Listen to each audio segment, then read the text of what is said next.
Right now, 5,000 sailors are living inside a floating city made of steel. But not everyone gets the same treatment. While officers sleep in private rooms above, the lowest-ranking sailors are packed 60 to a room, sleeping in bunks stacked 3 levels high, sharing one bathroom between dozens of men. Some go weeks without seeing sunlight. Others sleep just feet away from roaring jet engines. This is the hidden reality of life at the bottom of the world's most powerful warships. And what you're about to discover will change how you see these American heroes forever. These young sailors, most barely out of high school, are the backbone of the most advanced military force on Earth. They keep billion-dollar jets flying, maintain nuclear reactors, and ensure America's dominance on the open seas. But their living conditions? That's a story the Navy doesn't advertise. Let's pull back the curtain.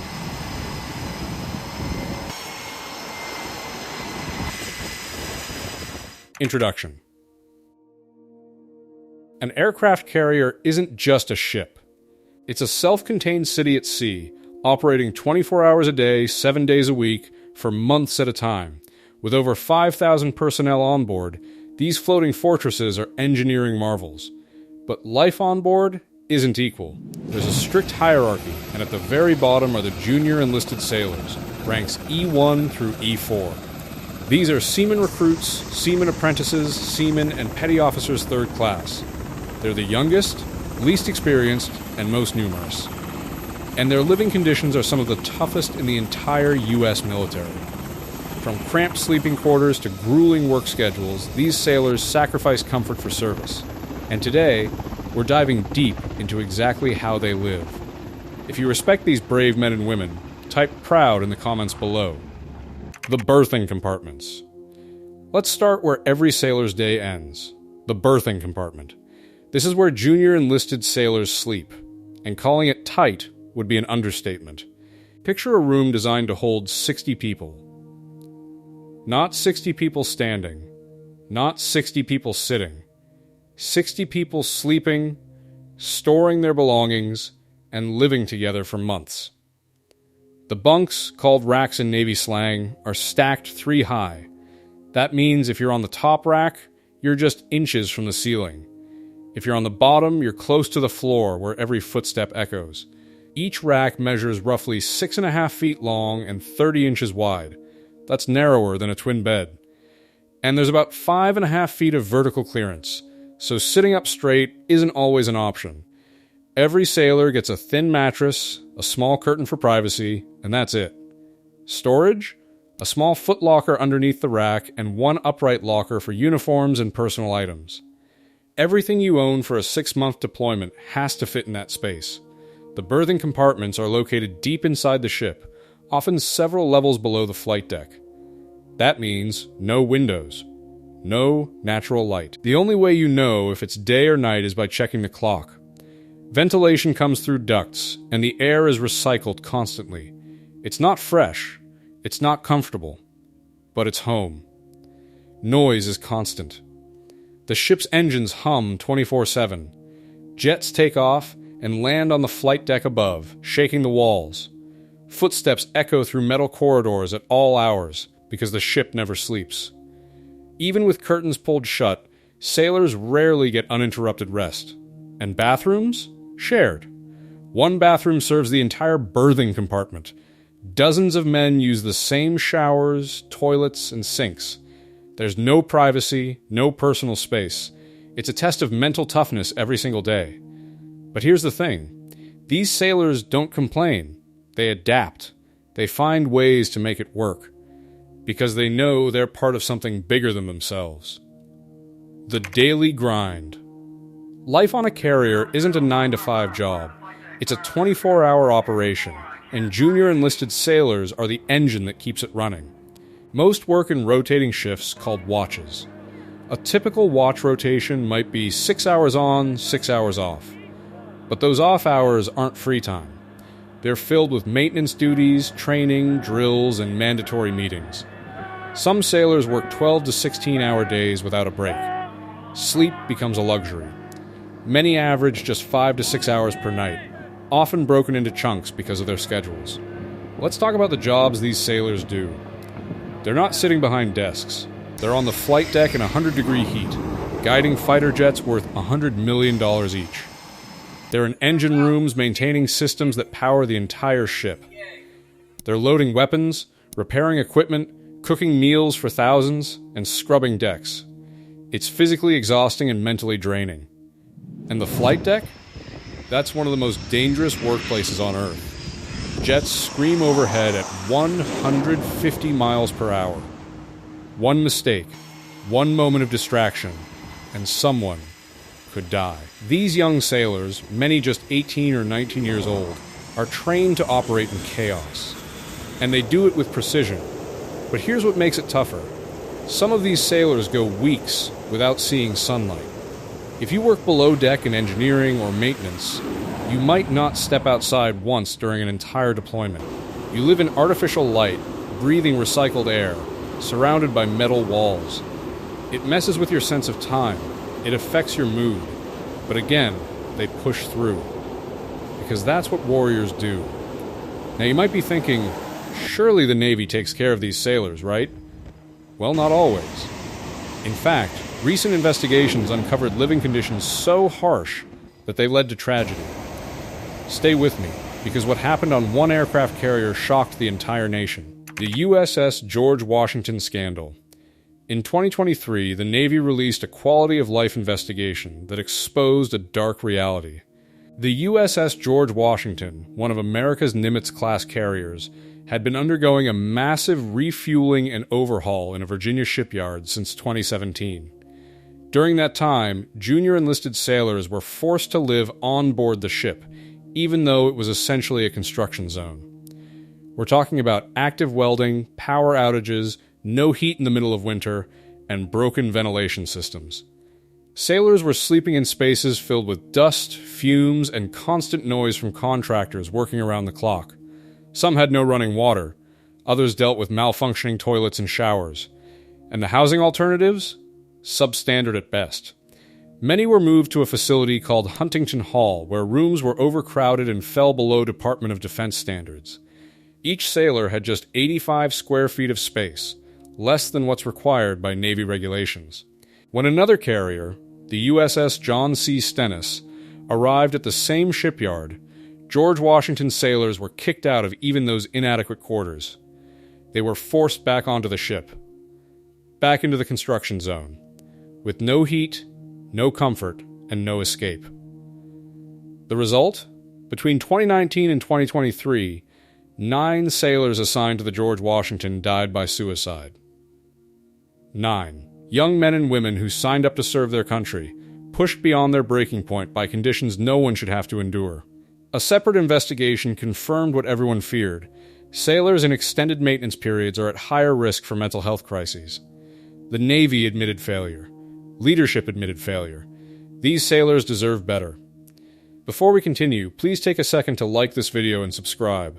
Over 98% of viewers watch without subscribing. It costs you nothing but makes a huge difference to us. Now, to the Navy's credit, reforms were promised. More mental health resources. Better housing standards. Limits on how long junior sailors spend on ships during overhauls. But the damage was done. And it exposed a truth many didn't want to face sometimes. The system fails the very people it's supposed to protect. The food and morale. Let's shift gears and talk about something a bit lighter. Food. When you've got 5,000 people on board, feeding everyone is a massive operation. Aircraft carriers have multiple galleys and mess halls that serve up to 18,000 meals a day. That's breakfast, lunch, dinner, and midnight rations for sailors working overnight shifts. The food? It's cafeteria style. You're not getting gourmet meals, but it's designed to be filling and provide the calories needed for hard physical labor. Sailors line up, grab trays, and eat quickly before heading back to work. There's variety: chicken, beef, pasta, rice, vegetables, but after a few months at sea, it all starts tasting the same. Some carriers even have soft-serve ice cream machines and special holiday meals to boost morale.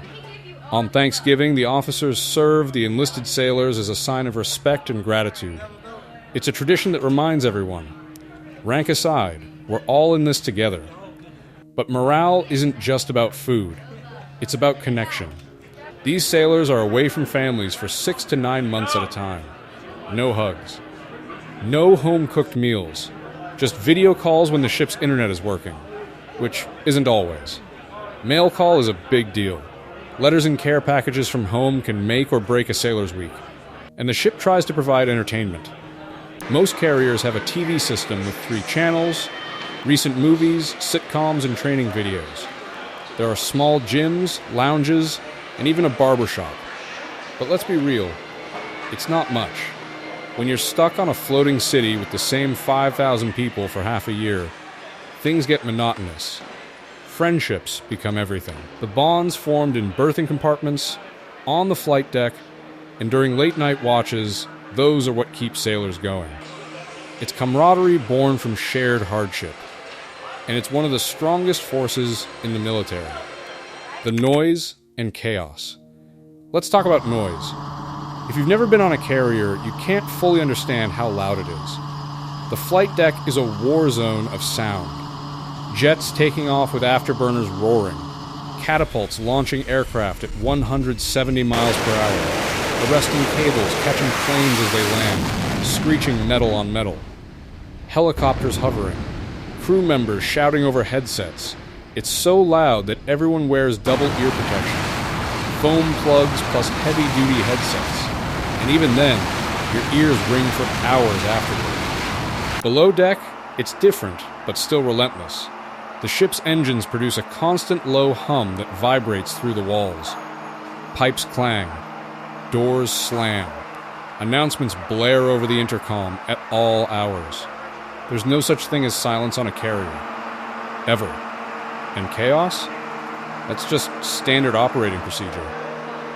During flight operations, hundreds of things are happening at once. Aircraft are launching, landing, refueling, rearming. Deck crew in color-coded jerseys, yellow, red, green, blue, are directing planes, hooking them to catapults, loading weapons. One wrong move and someone dies. The pressure is immense. And junior enlisted sailors are right in the middle of it. They're the ones pulling the triggers on the catapults. They're the ones signaling pilots. They're the ones loading missiles, all while jets scream past at speeds that could kill them instantly. It's organized chaos, and it's beautiful in its own terrifying way. These sailors are tested every single day, and they rise to the challenge. The challenges they face. Let's be honest. Life as a junior enlisted sailor on a carrier is hard. Really hard. You're away from home for months. You're working brutal hours. You're living in cramped quarters with no privacy. You're missing birthdays, holidays, anniversaries. You're isolated from the world. No fresh air, no freedom to just leave. And the mental toll? It's real.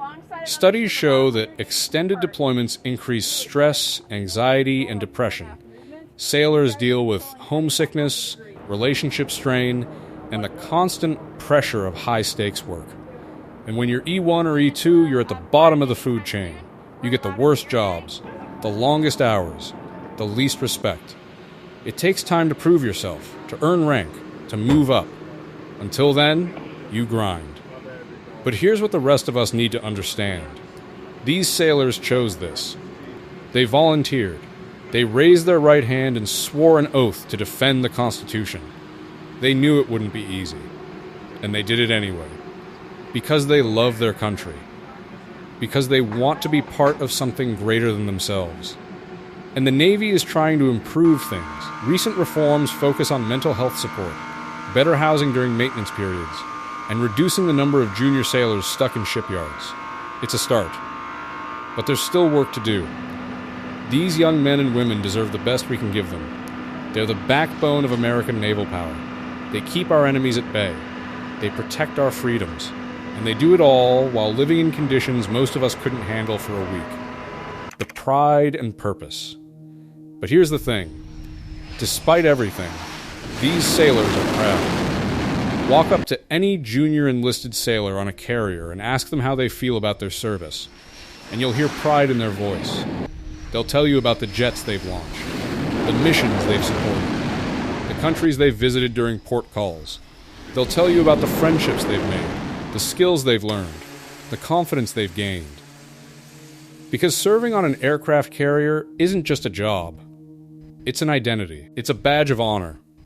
These sailors are part of an elite group. Only a small percentage of Americans serve in the military, and even fewer serve on carriers. They're part of history. Every time a carrier deploys, it sends a message to the world. America is here, and we're not backing down. And when they come home, they carry that pride with them. They've done something most people will never do. They've lived in conditions most people couldn't endure. They've sacrificed in ways most people can't imagine. And they did it willingly. That's the spirit of service. That's the heart of the American sailor.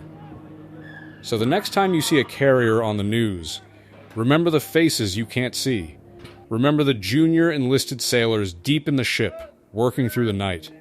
Remember the 19-year-old kid from Iowa loading bombs on fighter jets.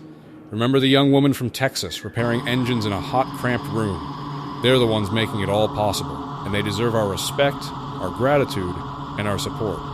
Conclusion. The lowest-ranking sailors on aircraft carriers live in some of the toughest conditions in the military. Cramped berthing, brutal schedules, constant noise, months away from home. But they endure it with pride, professionalism, and purpose. They are the backbone of the U.S. Navy, and they represent the very best of American values: sacrifice, courage, and commitment. If this video gave you a new appreciation for these heroes, hit that like button and subscribe for more stories honoring those who serve. Let's make sure their sacrifices are never forgotten.